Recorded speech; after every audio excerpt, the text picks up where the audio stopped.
in this one, we're going to be looking at some of my feather fletchings. Now, I've come up with a new one, and I quite like it. Now, it does have a smaller upper fin, but pay close attention to the shape of that fin, guys. And then these two are pretty standard, viewed from this way. Pretty standard. So I'm going to fire some of my new fletchings. I keep experimenting with different ones.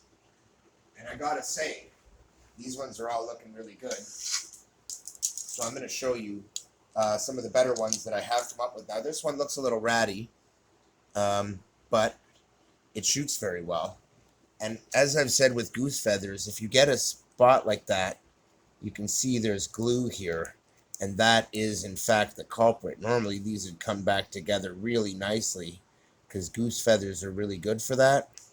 It'll still kind of come back together enough that it shoots well despite that, but it's been tested like crazy. You can see it's kind of coming apart here. This was all because I used too much glue and then it broke. So you got to be careful about that. This is another one I made that came out really, really nice, guys. This one flies great. And this one, very similar to it, is beat up, but flies great. And then there's this one, which is very similar, but totally different. I just threw 3 totally different fins on, and what's strange is I was going to even them up after, and I thought, well, I'll just shoot it. And it actually flies pretty good, so I'll show you that. In fact, I'll shoot that one first. And what I'm going to do is aim for the corner with all of these, and we'll see.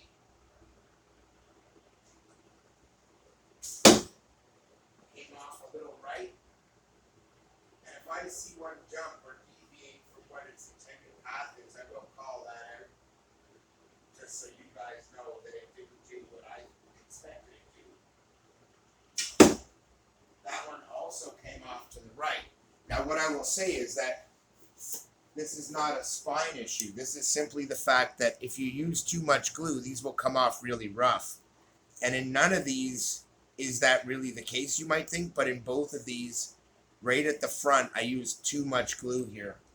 And that is a problem. So if you orient them correctly, they'll shoot correctly. So hold on, let me just check my orientation here.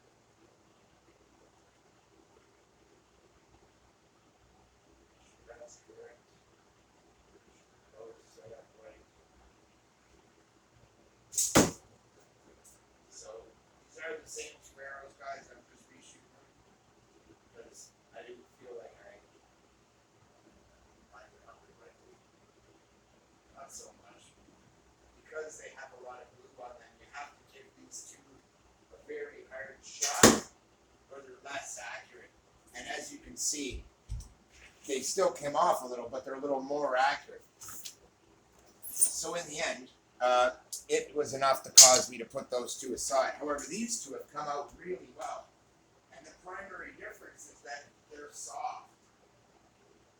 And so when they rub very gently.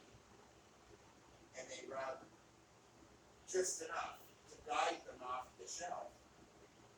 And that's what you really want to see, is them guiding them off the shelf. That's it. The fletching should rub a little, but it shouldn't rub much. And it should be just enough.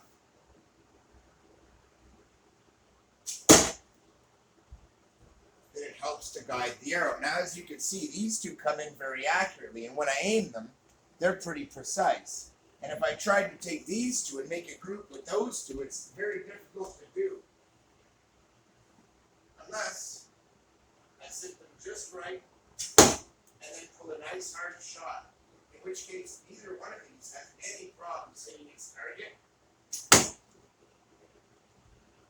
And if I want to, I can make a tighter group. The problem is, this one, of all of them, this is the only one that really isn't going to break in right. And it comes down to the glue. You see how far up the glue is? You can see here what I'm talking about. See how stiff that is? That's really bad, guys. See here? It came back here because the glue wasn't too far up. Same here, it was fine. But this one is horrible. So I'm going to try firing it the soft fletch in, even though it's really kind of set up to fire that way already.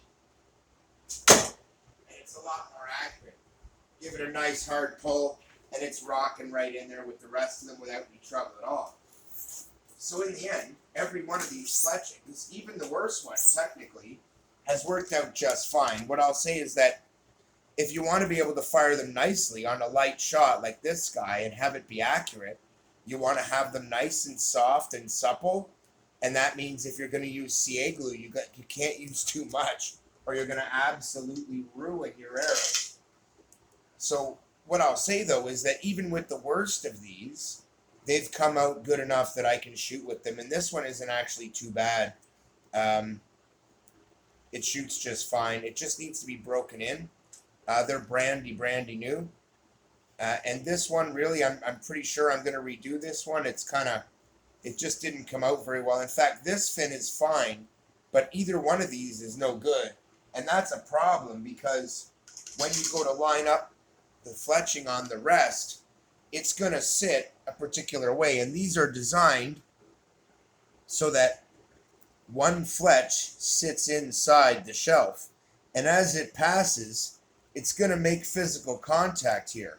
And if it's too stiff, it's going to throw it all over the place.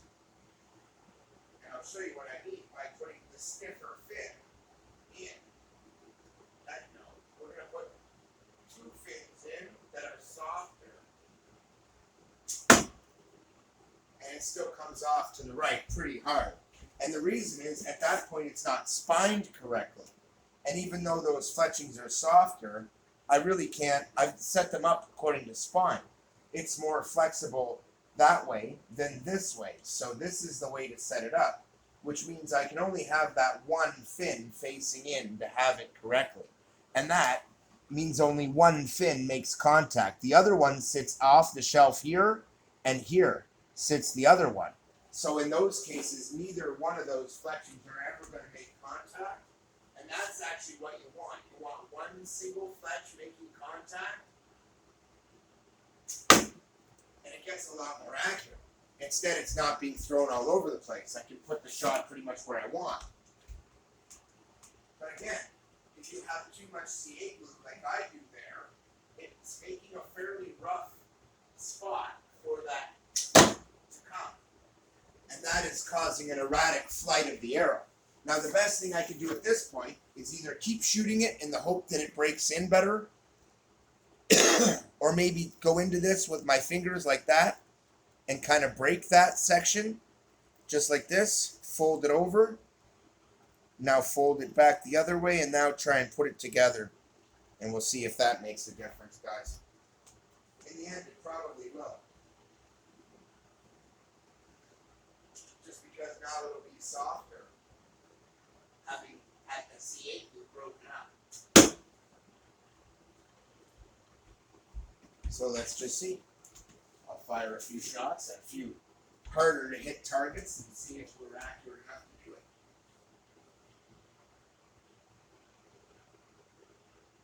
it. I have to say it's certainly coming on straighter. I'm going to aim right for the top corner right there and see if we can smoke that.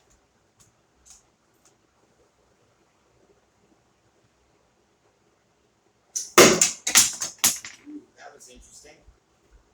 I didn't really aim very well. I just kind of fired high and shot, figuring I'd aim for here, but I just over-aimed it. I'll have to aim with my hand, or at least aim more carefully. And what do you know? Exactly the same result. Huh, I wonder why.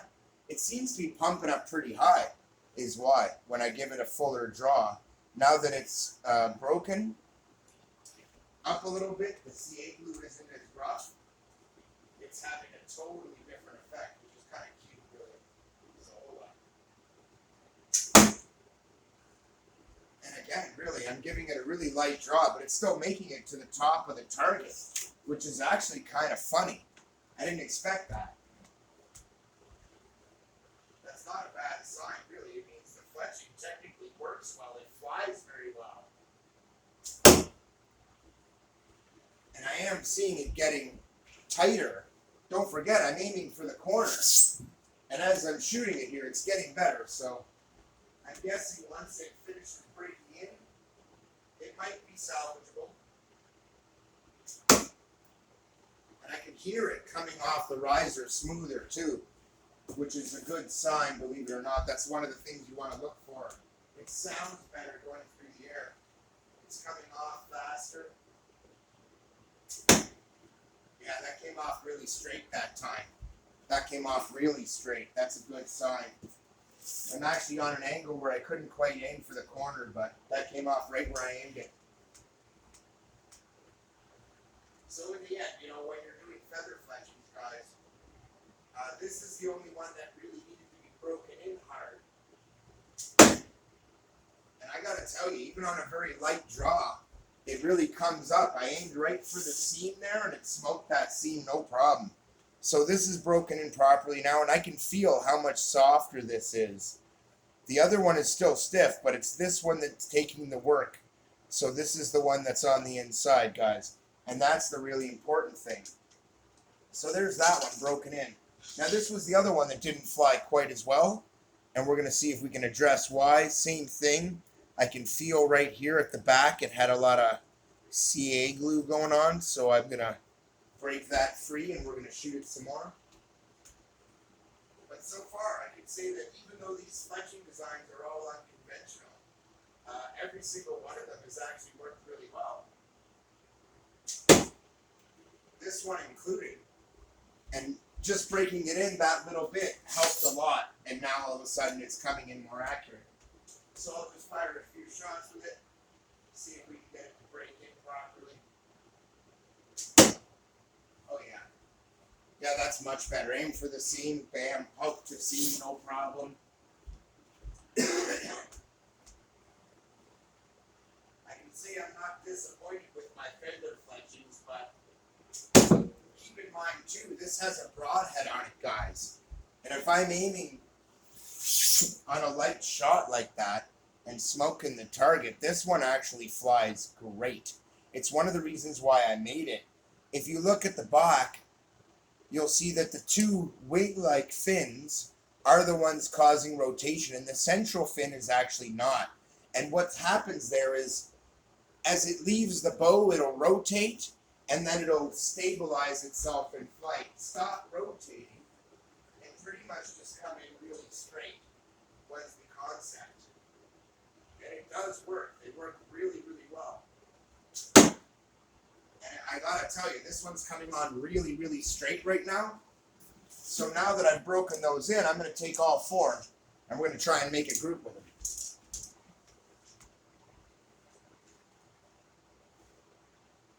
This is my first air on pulling up. This was the worst one. And that felt really good, because I aimed right for the corner, guys. This was the worst arrow. This could be awesome.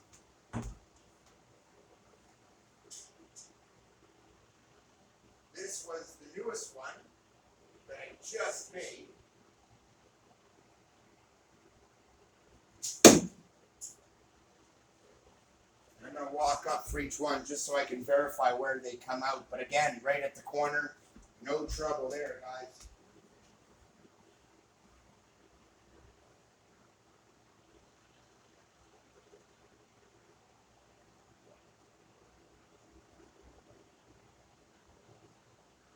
This is another brand new one.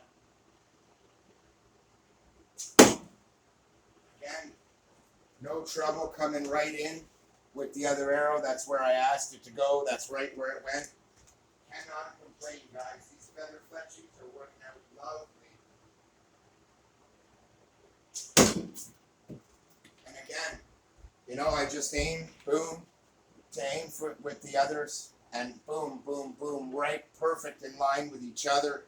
Clearly not an accident. On a light draw, I mean, these are great arrows. They're very accurate. In fact, I'd aimed for a tighter group, but I don't want to damage them. I just made them. And in fact, every one of these is on its second iteration. When I originally made the 4 fletchings, they didn't look anything like these. So I will point them out again because they're all unique. They're all different. So there's the first one. Let me just make sure you get a good view of each of these. Okay, a little different than your traditional fletch, like I said. It's more like an airplane wing, and this is what I was talking about, where you can see that these two outer fletches. Here, let me just try and get you into a better position here where we can take a look at this together in a little more detail. So you can see what I'm talking about here, right? Where this is, these are more what rotate it, right? I'm not even sure this is a better background, but I think right there you can get a good view of that. So you can clearly see this fletching is rotating, and if you look from the other way, this fletching is doing the same. So every one of these is built very similarly. So this is the other one that's brand new. Okay. Okay. So I'm just going to show you the other two, and I'll try and give you a background where you guys can actually see these, because it's getting difficult to actually make it so I can see them. And if I can't see them while I'm trying to show them to you, it's going to be hard for you. So let me just set you up so I can do this. Maybe this is the best way. Okay, so this one has come out very well, but you can see what I was talking about that CA glue damage. You can just kind of come in here with your fingers and do one of those and knock those sections over, and you'll find that makes a big difference. And even if it looks rough, or even if you got to do one of those, you're better off to pull those pieces off and just let it run how it is, and do that than anything else, really. So these ones, this one came out really well. You can see in the case of this one, these two really don't spin it at all, and it's the central fin that does the spinning. Okay, I just want to make sure you can see that. This one has helical, but only that one fin. The other two don't. The other two are set up like a wing. So that's one of those things. And then this one is set up kind of the same way, where one of them is offset on purpose, and they're all kind of offset because as they sit on the riser, they sit like that. So the two fletches sit outside and one sits inside. And once it starts to actually start to rotate, those will work out, and it actually flies really good. But my favorite ones so far have been this one. And if you look carefully, you'll see what I mean. Where this has the same type of design, where it has two, and the fletchings are slightly offset. They're not exactly traditional, but they're very close to a traditional setup. They're just designed to pass the riser a little better than a traditional setup. And they're designed so that I can put it so that one fletch sits or two fletches. Sometimes it's better to have the two fletches sit and run off together equally, and they make it more stable in certain wind conditions and stuff like that, believe it or not. So I found that sometimes it's handy with certain types of fletchings to be able to flip it and fire this way. So as you can see, this is how my knock lines up. So you've got one fletch on the inside this way, but it's minimal contact. This one is actually barely touching. This one skips the riser and doesn't touch it at all, and the same is true of this one. Or you can flip it the other way, and you can see that these two both make equal contact. One in the bottom left corner, one in the top, and basically that's how they sit. So it works out really good when they're actually being fired. So each one of these may look totally different, but in the end, they all work. And when viewed from the right angle, you see why they're shaped the way they're shaped. And in each case, this one has small wings that are now damaged from being shot a whole bunch of times with a taller fin. This one has the smaller wings with the larger central fin. But in this case, that smaller fin was also what was providing the spin. And these were just slightly angled to encourage it, except for this one. And this one's like the traditional rudder, where it's a straight piece. And I decided to try a series of arrows like that. And these, you can see that the two mains are really not. They are all different on this one. And I kind of wanted to do it just to see what would happen, because when I put this into the riser, it's actually nice to have that one fin that sticks in be a different shape, to be smaller or to be bigger, to rub more. And the way this one lines up, I either put this fin in, which is the small fin, or the big fin in. depending on how much effect I want. And believe it or not, it works really well. And it doesn't really care when it's rotating, right? So as long as the fletching is rotating, and this one, as you can see, has a pretty strong desire to rotate. And basically, it worked out really well. I was expecting when I first test fired this, it would fly like shit, but it's actually very accurate. And because of that, I kind of looked at it again and went, I'll just leave it like that to show you guys that it can still shoot accurately, even though they're not all perfect. Don't worry about your fletchings being perfect. Be creative. Come up with your own designs. Sometimes those can work out really great and surprise you. And sometimes you come out with really cool designs that look cool and work really well. This is now my new favorite fletching. For all my feather fletchings from now on, I'm going to make this one. Because of all of them, it came out the most accurate. And I may also remake a version of this one because it flies epic. And believe it or not, the same of this one. It flew really, really well. And that's what really surprised me was that I started out making just two fletchings, and none of them were as good as I would like. But with three fletches, it works out really nice, which is why we generally use three. And so three fetches with feathers is great. You won't need any more than three, and doing more than three is complicated. I don't have a fletching jig, so all of these are done by hand. But that only serves to prove the point that you can make fairly accurate fletches for yourself that are functional. Every one of these is performing better than the bare shafts were. Don't forget, the bare shafts had trouble hitting the middle of the target. And aiming up, I had to use a fairly hard draw. I no longer have to do that, which is proof the fletchings work. Now I'm using a lower draw, a full inch lower, and getting them higher on the target with more accuracy. So there's that. Keith out.